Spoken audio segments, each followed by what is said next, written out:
میرے محترم بھائی اور دوستو، سب سے زیادہ نبیوں کو جو زور لگتا ہے یقین پر لگتا ہے، اور سب سے زیادہ جو نبیوں کا زور لگتا ہے وہ اخلاق پر لگتا ہے۔ تو روایت میں آتا ہے کہ اللہ نے یقین سب سے کم اتارا ہے۔ جو چیز کم اترے، جو چیز تھوڑی ہو بازار میں، اس کی قیمت اپنے آپ بڑھ جاتی، جو چیز زیادہ ہو اس کی قیمت گھٹ جاتی ہے، جو چیز کم ہو اس کی قیمت بڑھ جاتی ہے۔ تو اللہ پر یقین اور اللہ پر توکل اور اعتماد، یہ بہت تھوڑا آسمان سے اتارا گیا ہے۔ اور دوسری چیز ہے وما قسم للناس شیء اقل من الحلم، اور لوگوں میں اللہ نے جو صفات کی تقسیم کی ہے اور اپنی معنوی نعمتوں کو جو پھیلایا ہے، اس میں اچھے اخلاق بہت کم تقسیم کیے گئے ہیں۔ تو یہ چیزیں ایمان کے بازار میں بہت کم دستیاب ہیں، یقین بھی کم دستیاب ہے اور اچھے اخلاق بھی کم دستیاب ہیں۔ تو تھوڑے ہونے کی وجہ سے ان کی قیمت زیادہ ہے، تھوڑے ہونے کی وجہ سے ہر ایک اس کو پا نہیں سکتا۔ جو چیز تھوڑی ہوتی ہے اس کی قیمت زیادہ ہوتی ہے، تو بہت سے لوگوں کی طاقت سے باہر ہو جاتی ہے۔ پھر اس کے بعد جو تھوڑے سے رہ جاتے ہیں ان میں بھی مقابلہ ہوتا ہے، ان میں بھی کمپٹیشن ہوتا ہے، پھر اس میں جو زیادہ بولی دے جائے وہ لے جاتا ہے۔ تو یہ دو چیزیں، جو ایک اندر کا زیور ہے، ایک باہر کا زیور ہے۔ یقین اندر کی طاقت ہے، اخلاق باہر کی طاقت ہے۔ یقین ایک جڑ ہے، اخلاق اس کی شاخیں ہیں، اس کا پھل ہے، پھول اس کا سایہ ہے۔ یقین دل میں اترتا ہے، اخلاق باہر نکلتے ہیں۔ جتنا یقین اندر جاتا ہے اتنے اخلاق باہر نکلتے ہیں۔ یقین لا الہ الا اللہ ہے اور اخلاق محمد الرسول اللہ ہے۔ لا الہ الا اللہ یقین کا سبق ہے اور محمد الرسول اللہ اخلاق کا سبق ہے۔ تو لا الہ الا اللہ کو دکھانا پڑتا ہے۔ ہم لا الہ الا اللہ اندر کی چیز ہے، چھپی ہوئی چیز ہے، اسے بتا نہیں سکتے، اور محمد الرسول اللہ ہم چھپا نہیں سکتے۔ محمد الرسول اللہ زندگی پر چھا جانے کے لیے ہے، اور لا الہ الا اللہ دل میں اتر جانے کے لیے ہے۔ لا الہ الا اللہ جتنا دل میں اترتا ہے، محمد الرسول اللہ اتنا خوبصورت بن کے باہر جسم پر، گھر میں، دفتر میں، کاروبار میں، زندگی کے ہر شعبے میں وہ ظاہر ہوتا ہے۔ تو یقین اندر کی چیز ہے، اخلاق باہر کی چیز ہے۔ توحید اندر کی چیز ہے، رسالت باہر کی چیز ہے۔ لا الہ الا اللہ دل میں جگہ جتنی پکڑتا چلا جاتا ہے، محمد الرسول اللہ اتنا جسم پہ نمایاں ہوتا چلا جاتا ہے، اور اتنا اس کا وجود اور اس کا سانچہ، اس کا ظاہر اور اس کا باطن اس میں ڈھلتا چلا جاتا ہے۔ تو نبیوں کی سب سے بڑی محنت ہوئی ہے یقین بدلنے پر۔ اس وقت یہ دونوں چیزیں انتہائی کمزور ہیں۔ بازار میں جتنا جھوٹ، بددیانتی، خیانت، سود، جھوٹ، سٹا اور جوا اور ظلم و ستم ہے، اور ایک دوسرے کے حقوق پر قبضہ ہے، یہ یقین کی کمزوری کی وجہ سے، کہ اللہ کا رب ہونا دلوں سے نکل گیا ہے۔ اللہ نے اپنا تعارف رب ہونے سے کرایا۔ ان الذین قالوا ربنا اللہ الحمد للہ رب العالمین۔ نماز کی ہر رکعت میں یہ ہمیں سبق دہروایا گیا کہ کہو الحمد للہ رب العالمین، کہ پالنے والا صرف اللہ ہے، اور اس کائنات میں نفع نقصان کی شکلیں قائم کرنے والا صرف اللہ ہے۔ وہ ظاہری شکلیں کیسی بھی ہوں، اس کا ارادہ اصل بنیاد بنتا ہے۔ نبیوں کو یہ عملی طور پہ دکھایا جاتا ہے۔ موسیٰ علیہ الصلوۃ والسلام جب طور پر جب وہ وادی مبارک میں پہنچے ہیں، تو ان کے ہاتھ میں لاٹھی ہے اور وہ آگ کی تلاش میں نکلے ہیں۔ اچانک آگے اللہ سے بات ہوتی ہے، تو اللہ تعالیٰ سب سے پہلا سبق جو دیتا ہے، یا موسیٰ انی انا ربک فاخلع علیک انک بالوادی المقدس طویٰ وانا اخترتک فاستمع لما یوحیٰ۔ موسیٰ میں تمہیں چن چکا ہوں، تیرا انتخاب ہو چکا ہے، اب جو میں کہوں اس کو غور سے سن، پچھلی چیزوں کو بھولا اور اگلی چیز کو دل میں بٹھا۔ تو پہلا سبق دیا اننی انا اللہ، لا الہ الا اللہ۔ موسیٰ اننی انا اللہ لا الہ الا انا، یقیناً، ہاں یقیناً میں ہی اللہ ہوں۔ اننی انا اللہ، ان سے یقیناً، اور پھر نی اور انا، ہاں ہاں یقیناً میں ہی اللہ ہوں، اننی انا اللہ۔ جب ہم کسی چیز میں زور دے کر کہتے ہیں تو ہم یوں کہتے ہیں بالکل ہاں ہاں ایسے ہی ہے، ہاں ہاں ہاں۔ تو اللہ تعالیٰ کہہ رہا ہے موسیٰ اننی یقیناً ہاں ہاں میں ہی اللہ ہوں، اننی انا اللہ۔ کوئی اور بھی تیرے ساتھ ہے؟ لا الہ الا انا، کوئی میرے ساتھ نہیں، کوئی میرے ساتھ، میں اکیلا ہوں، وحدہ لا شریک ہوں، ذات میں بھی صفات میں بھی، لہ الاسماء الحسنی، صفات میں بھی وحدہ لا شریک ہے اور ذات میں بھی وحدہ لا شریک ہے، نہ اس کا کوئی مقابل ہے نہ اس کے کوئی ٹکر کا ہے۔ لو کان فی السماء آلہۃ الا اللہ لفسدتا، اللہ نے بڑی خوبصورت دلیل دی ہے کہ اگر اللہ کے سوا، اگر اس کائنات میں اللہ کے سوا کوئی اور اللہ بھی ہوتا تو ایک دن تو دونوں میں لڑائی ضرور ہوتی، ایک دن میں ضرور لڑائی، ولا علی بعضهم علی بعض، پھر کبھی ایک فتح پاتا کبھی دوسرا فتح پاتا، کہ دو طاقتیں جب ابھرتے ہیں تو ان کا ٹکرانا ایک لازمی قانون ہے۔ تو اللہ تعالیٰ ایک دلیل دے رہا ہے کہ میں اکیلا ہوں۔ کیسے اکیلا ہے؟ کہ ایسے اکیلا ہوں کہ کبھی تم نے کائنات کے نظام میں کوئی دیکھی کمی بیشی، کبھی ان کو ٹکراتے دیکھا، کبھی اس میں کوئی خلل دیکھا؟ اگر اس میں میرے علاوہ کوئی اور طاقت ہوتی تو میں اور وہ ضرور ٹکراتے، اور ولا علی بعضهم علی بعض، کبھی وہ فتح پاتا کبھی میں فتح پاتا۔ جب ایسا نہیں ہے تو اکیلا، موسیٰ اننی انا اللہ، موسیٰ میں ہاں ہاں میں ہی اکیلا اللہ ہوں، لا الہ الا انا، میرے سوا کوئی نہیں ہے۔ تو پہلا سبق یقین کا ہے۔ پھر اس کے بعد عبادات آتی ہیں، فاعبدنی فاعبدنی، موسیٰ میری بندگی ہی کرنی ہے، میرے سوا کوئی نہیں۔ عبادات میں نماز سب سے زیادہ اہم ہے، جو بار بار فرض ہوتی ہے، بار بار دن میں 5 دفعہ فرض ہوتی ہے۔ اس امت کو نماز پڑھنے کا مسجد میں حکم دیا گیا۔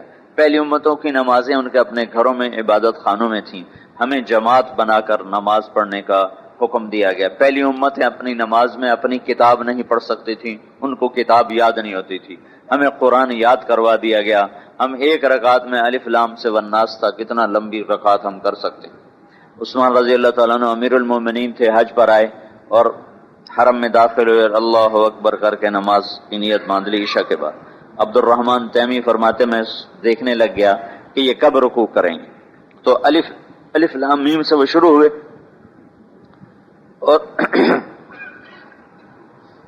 اور چلتے چلتے والناس پہ جا کے رکوع کیا، ایک رکعت میں سارا قرآن پڑھا۔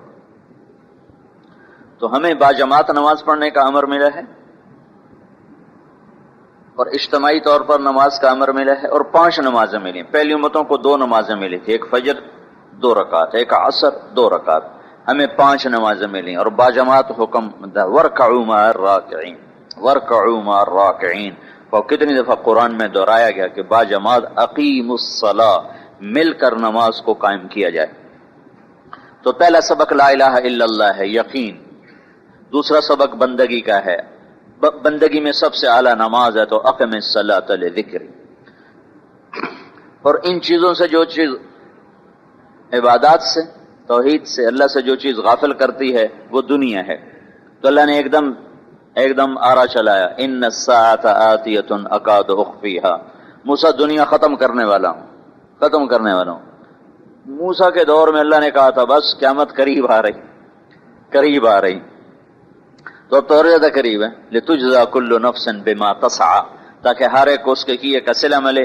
فلا یصدنک عنہا من لا یؤمن بہا واتبع ہواہ فتردی، تو ان کی صحبت میں نہ بیٹھنا جنہوں نے آخرت کو بھلا دیا ہے، جنہوں نے آخرت کو بھلا دیا ہے، اور جو موت کے بعد کی زندگی کو یاد نہیں کرتے، سارا دن دنیا کے پیپر ہی بناتے رہتے ہیں، اسی پہ جمع تفریق کرتے رہتے ہیں، اسی پہ ضربیں تقسیمیں کرتے رہتے ہیں، ان کی صحبت میں نہ بیٹھنا ورنہ تیرا دل بھی انہی جیسا ہو جائے گا۔ جب اللہ نبی کو کہہ رہا ہے تو میری کیا اوقات ہے؟ اللہ کے نبی نے فرمایا مردوں کی صحبت میں مت بیٹھنا، تو صحابہ نے کہا جی مردوں کی صحبت میں تو کوئی بھی نہیں بیٹھتا، تو آپ کی کیا مراد ہے؟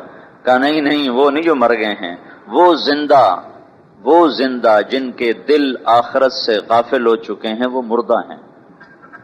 وہ دل جو زندہ ہیں لیکن آخرت سے غافل ہیں وہ مردہ ہو چکے ہیں، کہ ان کی صحبت میں نہ بیٹھنا، ان جیسے ہو جاؤ۔ تو اب اللہ تعالیٰ نے موسیٰ علیہ السلام کو پہلا سبق سکھایا لا الہ الا اللہ، یقین کا سبق ہے۔ وما تلک بیمینک یا موسیٰ، موسیٰ تیرے سیدھے ہاتھ میں کیا ہے؟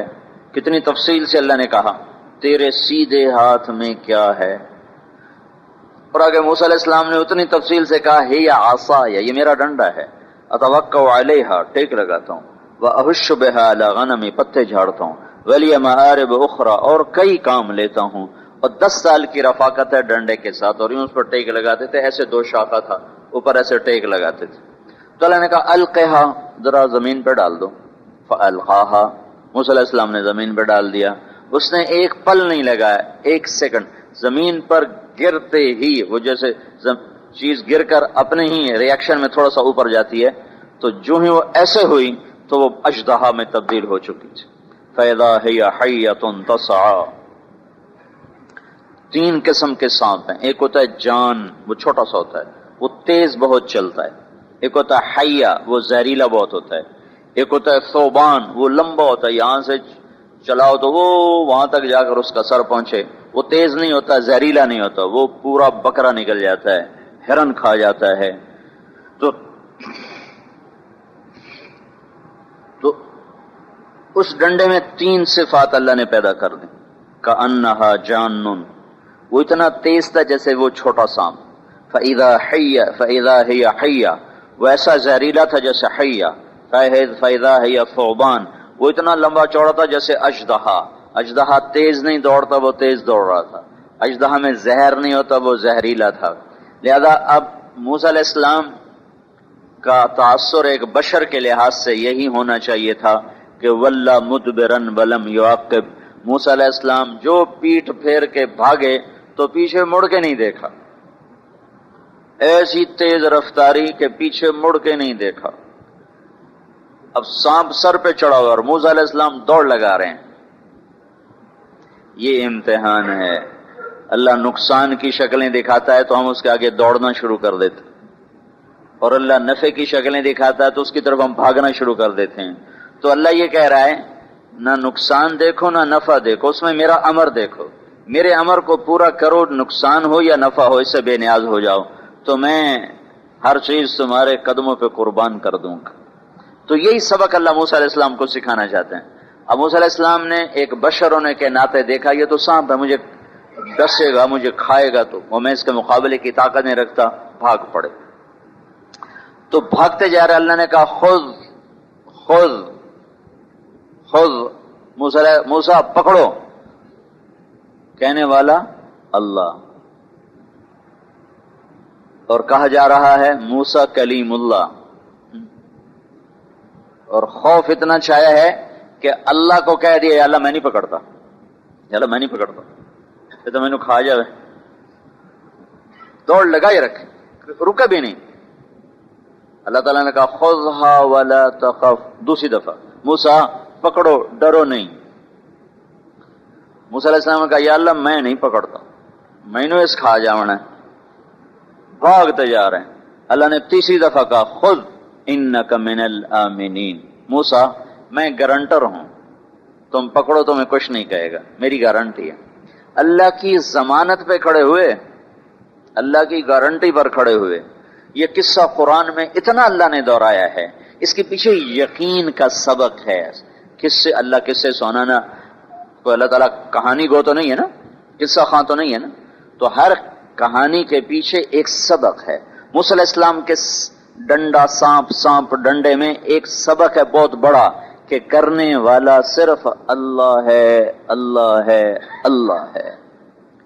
کہیں نفع نظر آ رہا ہے تو اللہ نے ڈالا ہے، نقصان ہے اللہ نے ڈالا ہے، نقصان میں نفع ڈالے اللہ، نفع میں نقصان ڈالے اللہ، عزت میں ذلت لائے اللہ، ذلت میں عزت لائے اللہ، موت میں زندگی پیدا کر دے اللہ، زندگی میں موت پیدا کر دے اللہ۔ یہ سبق سب سے مشکل ہے اسلام کا، کیونکہ نظر آنے والی چیز کا اثر ہوتا ہے، نہ نظر آنے والی کا اثر نہیں ہوتا۔ اللہ کے رب ہونے میں شک ہے دنیا کے انسانوں کو، مسلمانوں کو۔ کافر تو اللہ کا ایک ہونا بھی نہیں مان سکا، ہم نے ایک تو مانا پر اسے رب نہیں مانا، لہذا ہماری راہیں غلط ہو گئیں۔ تو موسیٰ علیہ السلام کھڑے ہوئے ہیں، اب سانپ ایسے منہ کھول کے آ رہا ہے، وہ ایسی خوفناک شے، افریقہ کے سانپ دیکھے، ان کو دیکھ کے باہر کھڑے دہشت طاری ہو جاتے، ایسے خوفناک. تو منہ کھولا ہو تو اب موسیٰ علیہ السلام کی ٹانگیں کہاں پر ہیں اس کو پکڑنے کے لیے. اور چلو یہ ہوتا بھی اللہ کہتا دم سے پکڑ لو تو بات آسان تھی، ان کا منہ میں ہاتھ ڈال، منہ میں. تو موسیٰ علیہ السلام نے ایسے کپڑا سا تو اپنے ہاتھ پہ یوں لپیٹ لیا. تو اللہ تعالیٰ نے فرمایا یہ کیا کر رہے ہو، یہ کپڑا تمہیں بچا لے گا؟ کہنے لگے یا اللہ ڈر لگتا ہے. تو اللہ نے کہا تیرا ڈر تک کڑنا ہے، اور کی ہے تیرا ڈر کرنا ہے، تیرا ڈر نکالنا چاہتا ہوں. آگے ہاتھ بڑھا، کچھ نہیں کہے. بازار میں نقصان نظر آ رہا ہے، بازار میں نفع نظر آ رہا ہے، لالچی نہ بنو، نقصان نظر آ رہا ہے، ڈرو نہیں. یہ دیکھو اللہ کیا چاہتا ہے، جو اللہ چاہتا ہے اس پہ کھڑے ہو جاؤ. یہ سبق ہے. تو موسیٰ علیہ السلام نے ایسے کانپتے ہاتھوں سے یوں ہاتھ بڑھایا، ایسے ڈرتے ڈرتے ہاتھ کانپ رہا تھا، ایسے انگلیوں نے، خالی انگلیوں نے ایسے ٹچ کیا اس کے منہ کو، تو ایک دم وہ ڈنڈا بن کے ہاتھ میں دوبارہ آ گیا. کہا موسیٰ یہ تیرا رب ہے، جو چاہے کر دے، یہ اللہ ہے. ذالکم اللہ ربکم الحق فماذا بعد الحق الا الضلال. فرعون کے دربار میں اسی ڈنڈے کو سانپ بنا کے، اسی ڈنڈے کو پھینکا، وہ سانپ بنا، پھر جو اس کے دم سے پکڑا وہ ڈنڈا بن کے ہاتھ میں آیا. تو یہ ایک سبق ہے کہ سب کچھ اللہ کے ہاتھ میں ہے. یہ یقین کا سبق ہے جو کمزور ہو چکے. مولانا الیاس صاحب کو اللہ جزائے خیر دے، انہوں نے سب سے پہلا وہ بندہ ہے جس نے امت کے مرض کو دریافت کیا اور یقین پر محنت کرنے سے تب کام کی بنیاد اٹھائی. مدرسوں میں علم دین نہیں سکھایا جاتا، مدرسوں میں دین پڑھایا جاتا ہے. میں 14 مدرسے چلا رہا ہوں، مدرسوں میں دین نہیں سکھایا نہیں جاتا، دین پڑھایا جاتا ہے. کتابوں سے آدمی دین پڑھتا ہے، سیکھ نہیں سکتا. سیکھنے کی محنت اور ہے اور پڑھنے کی محنت اور ہے. اور مولانا الیاس صاحب رحمۃ اللہ علیہ نے نبض پہ ہاتھ رکھا. خانقاہوں میں صرف ذکر پہ چلایا جاتا ہے، ذکر کرو بھائی، ذکر پہ لگا دیا. مدرسے میں گئے پڑھنے پہ لگا دیا. جو اصل مرض ہے اس کو چھیڑا ہی نہیں کہ دل اللہ کی بنی ہوئی مخلوق سے متاثر ہے، اللہ سے متاثر نہیں. دل میں مخلوق کا خوف بھی ہے، شوق بھی ہے، رغبت بھی ہے، ڈر بھی ہے. نہ اللہ پر یقین ہے، نہ اللہ پر توکل ہے، نہ اللہ کا خوف ہے، نہ اللہ کا شوق. تو مولانا الیاس صاحب نے سب سے پہلے یہ مرض دریافت کیا اور لا الہ الا اللہ پر بات شروع کی. میں ایک دفعہ بیان کر رہا تھا، ایسی یہ کلمے کو بیان کر رہا تھا، تو ایک بوڑھا میواتی بیٹھا تھا، مولانا الیاس صاحب کا خدمت گزار. وہ میرے پاس آ کر کہنے لگا مولوی الیاس بھی نوں ہی کہا کرے تھا. یعنی مولانا الیاس صاحب بھی یہی بات کرتے تھے جو آج تم نے کی ہے، کہ اس یقین پر زور لگانا کہ دل اللہ کی طرف پھرے اور دل بولے کہ لا الہ الا اللہ، سب کچھ اللہ کے ہاتھ میں ہے اور اللہ کے بغیر نہ کوئی نفع دے سکتا ہے، نہ نقصان دے سکتا ہے، نہ زندگی کا مالک، نہ موت کا مالک. میرے نبی نے سبق سکھائے، یا غلام اعلمک کلمات، اے بچے میں تمہیں چند باتیں سکھاتا ہوں، دل سے لگا لے، سینے میں اتار لے. احفظ اللہ یحفظک، تو اللہ کو یاد رکھ، اللہ تجھے یاد رکھے گا. تو اللہ کا ہو جا، اللہ تیرا ہو جائے گا. احفظ اللہ تجدہ تجاہک، تو اللہ کو اپنا بنا لے، اپنے دل میں بسا لے، اللہ تیری آنکھوں کے سامنے آ جائے گا، تیرے سامنے آ جائے گا. وَإِذَا سَأَلْتَ فَاسْأَلِ اللَّهِ، جب مانگنا ہو تو اللہ سے مانگنا.